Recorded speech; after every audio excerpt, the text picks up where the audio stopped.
Kalau orang Jawa ngatakan tuh paring-paring kulot yang semboten saged ninggal. Vietnam kirim beras ya ke Indonesia kan gitu kan. Ngemis kan. Itu satu baris satu macam.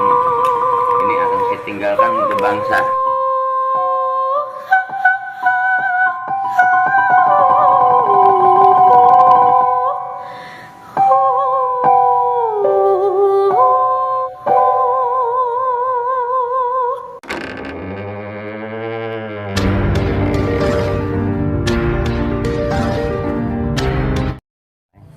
Pada satu saat padi lokal kita hilang, mau tidak mau saya harus mencari benih-benih lokal.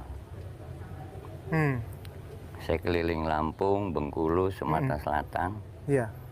Terkumpul 181, setelah saya seleksi menjadi 131, seleksi ulang lagi, akhirnya padi yang bisa untuk jadikan pejantan, dayang rindu, untuk betinanya si rendah. Singkong, jagung, kedelai, kacang panjang, kacang tanah, semangka, semangka asli Indonesia ya, semua gen Indonesia loh ya. Wes, ayo.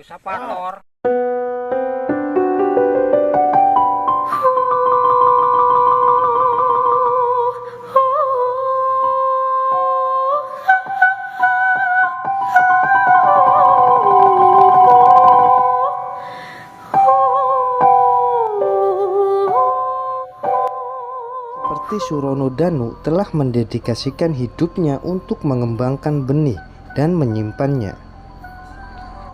Mengapa demikian? Karena memang sudah seharusnya petani memiliki benih mereka sendiri dan menanamnya dengan kearifan tradisional yang sudah diwariskan selama berabad-abad.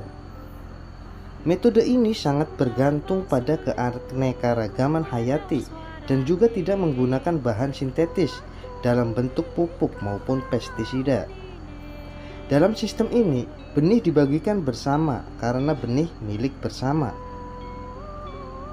Dan petani punya kebebasan hak untuk memilih. Sementara dalam model pertanian konvensional, benih sudah mengalami berbagai modifikasi genetik. Dikembangkan di laboratorium berdasarkan ilmu yang belum sempurna. Sebagian disuntikan gen dari luar sehingga resisten terhadap hama, fungi, bakteri, dan lain-lain. Melebihi resistensi alami organisme itu sendiri. Semua hal ini membawa risiko yang melekat, sebab pada akhirnya budidaya pertanian sangat bergantung pada penggunaan pupuk dan pestisida sintetis. Semakin diperparah dengan sistem monokultur yang menghapus keanekaragaman hayati. Saat ini pasar benih dikendalikan oleh para korporasi dan petani terpaksa harus mengikuti siklus yang memberatkan bagi mereka untuk mendapatkan benih, pestisida, dan pupuk sintetis yang semuanya berada dalam kendali sekelompok kecil korporasi.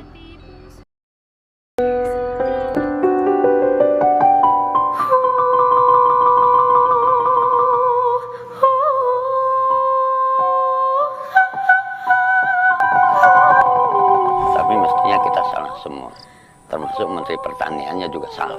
Kenapa bisa begitu? Kenapa mendatangkan benih hybrid dari China?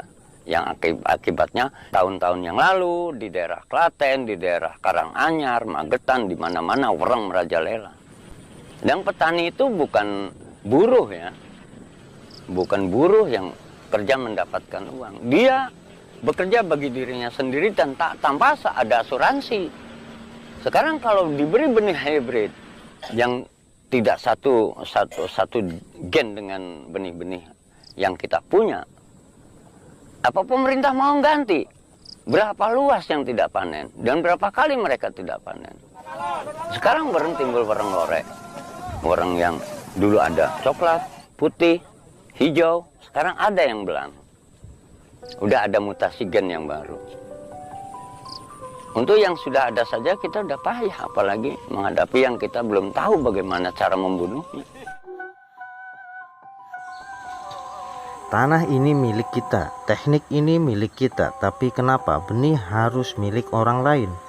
Benih lahir dari ladang, mereka bukan milik pabrik ataupun perusahaan.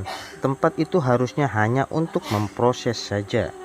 Pertanian konvensional telah mempengaruhi keanekaragaman hayati kita. Hilangnya para serangga penyerbuk dan organisme menguntungkan di dalam tanah, pada akhirnya menghancurkan keberagaman di ladang kita. Saya membangun ekosistem baru. Dari tanah cadas menjadi tanah hutan dan bisa menjadi area usaha tani. Dan di situ saya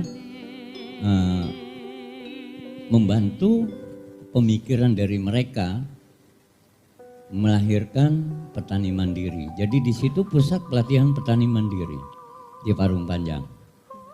Dari tanah cadas yang tanah aslinya mungkin untuk nimbun laut apa bagaimana saya juga tidak tahu. Jadi kembali kepada kearifan lokal. Dan menggunakan pupuk kimia, apa itu baik? Tidak. Menggunakan pesticide dari insektisida, herbisida, fungisida, akarisida, itu membunuh makhluk-makhluk halus dalam tanah. Yang katanya ada bakteri pengurai, ada cendawan yang membantu kehidupan tanaman pokok kita. Itu tanpa sadar kita pun makan racun yang ada dalam makanan yang kita makan. Apalagi yang menggunakan di luar yang jenis kontak ya. Jadi jangan kita kemudian mengatakan enak makan nasi ini begini. Itu isinya sudah racun. Yang sistemik itu kan masuk ke dalam. Dan ini perlu tanggung jawab dari kita bersama. Nah dari sini saya berusaha untuk mengenalkan bagaimana melakukan kegiatan membuat pupuk organik padat, membuat pupuk organik cair. Modifikasi gen adalah sesuatu yang tidak wajar.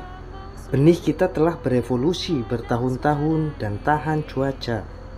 Makanan yang dihasilkan pun akan membuat kita jadi lebih baik.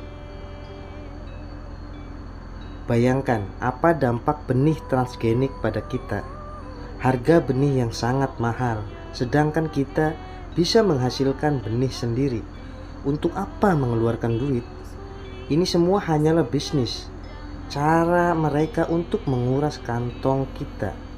Pemerintah kita seharusnya melakukan riset menyeluruh tentang efek benih transgenik ini dan menghentikannya. Kita tak mau semua rekayasa ini. Ini adalah settingan drama para mafia pertanian. Dengan benih alami, kesabaran kunci utamanya. Hasil panen mungkin tidak stabil, tapi pasti jauh lebih baik.